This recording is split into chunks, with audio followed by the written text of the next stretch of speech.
Welcome, Zipgun here in the Turret of Pleasure, here in the Enchanted Kingdom of Hermione, uh,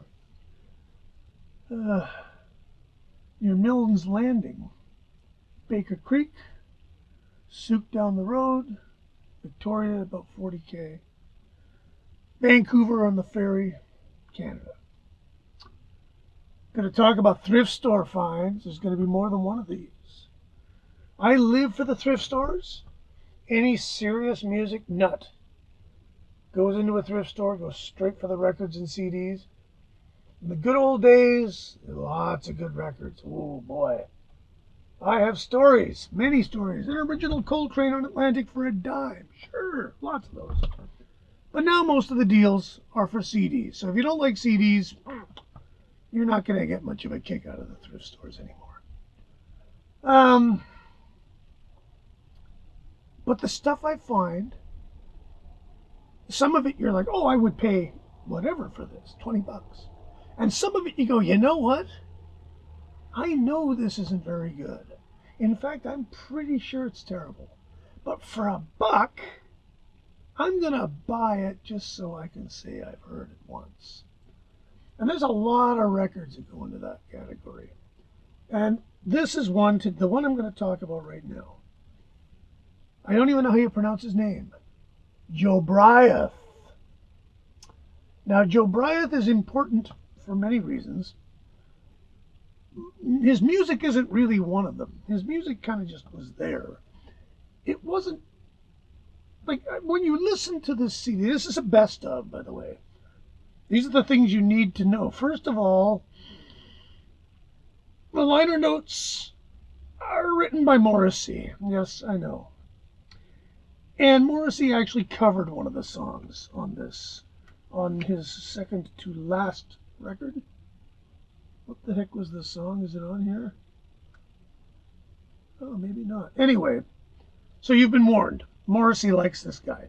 He was the first openly gay, screamingly gay, you could say, pop star who was actually taken under the wing of the industry in the form of a guy named Jerry Brandt. And Jerry Brandt found this guy. He had a bit of a history. He was in a band called Pigeon. What a dumb name for a band. And I've never heard Pigeon. It can't be very good. They did a record, I think, for the old Decca MCA Decca. And then he floated around. He moved to LA, and he was basically, and in the liner notes here it says he was hustling. Anyways, Jerry Brandt found this guy. I heard some of his songs and went, we're going to make you the first gay superstar. And they went to David Geffen, who was then running Elektra. Or maybe it was Jack Holtzman. Anyway, they went and they gave him their pitch, and yeah, sure. And they put a lot of money into this man. And I think it was a lot like, well, probably close to $500,000, I'm going to guess. And they got only the finest people to work with him. They got Eddie Kramer to produce the first record.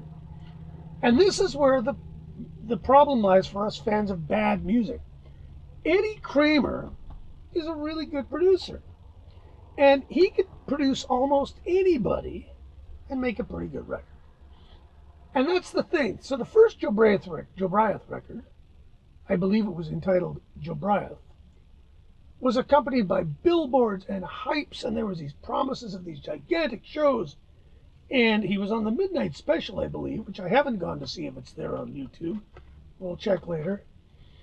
And the record came out to great fanfare. Rolling Stone said it was really good. And you know what? To be honest about this, it's not bad. You listen to it and you go, wow, this is Ziggy Stardust Part 2. And so, but that's not bad. Anything that sounds a lot like Ziggy Stardust is probably not terrible. The problem was that when the hype subsided and the big gigs at the Paris Opera House didn't actually happen because they were going to be too much money, and they bailed because they got cold feet. And the record, the media turned on the guy. Oh, it's a hype fest. And it really was hype. There was a lot of hype. Boy, was there hype. However, it didn't sell. It just didn't. Maybe the world wasn't ready for a truly overly out gay artist just yet. Maybe they needed the sort of the ambiguity of the Ziggy Stardust androgynous thing. Maybe the songs just, there really aren't any great songs on these records. This compilation, which I was delighted to find for $1. I do have the first album. God knows where I got it. It's probably worth money now. And the first album actually sounds pretty good on vinyl because it's got that tight, dry, punchy, hyper-compressed sound that was so popular. And so if you're a vinyl nut, you'll love it on vinyl. On CD, it's quite fine.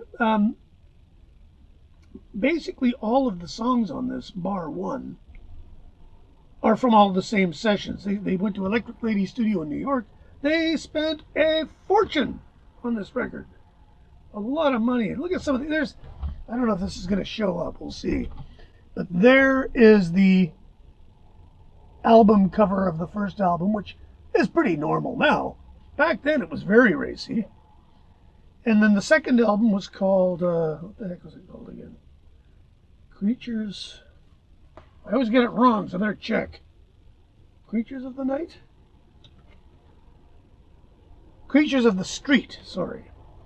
Creatures of the Street. And it was, for all intents and purposes, outtakes from the first record. Needless to say, by the time that record came out, Elektra wanted nothing to do with this guy. They didn't want anything to do with his manager. There's a great story about how Jerry Brandt, the manager, shows up to Geffen and says, I need $200,000 to pay for the London Symphony Orchestra. And Geffen is like, this is the last money you're getting out of us. This is it. No more. And that was basically it. And so he ended up living at the top of the Chelsea Hotel in a pyramid. And he was one of the very first entertainment stars to actually die of AIDS. He got sick, died of AIDS. So a sad end to a guy who clearly meant well. And if you are into things like the history of gay people coming out in the entertainment business, you really got to check him out. You need to hear it at least once. It's not terrible.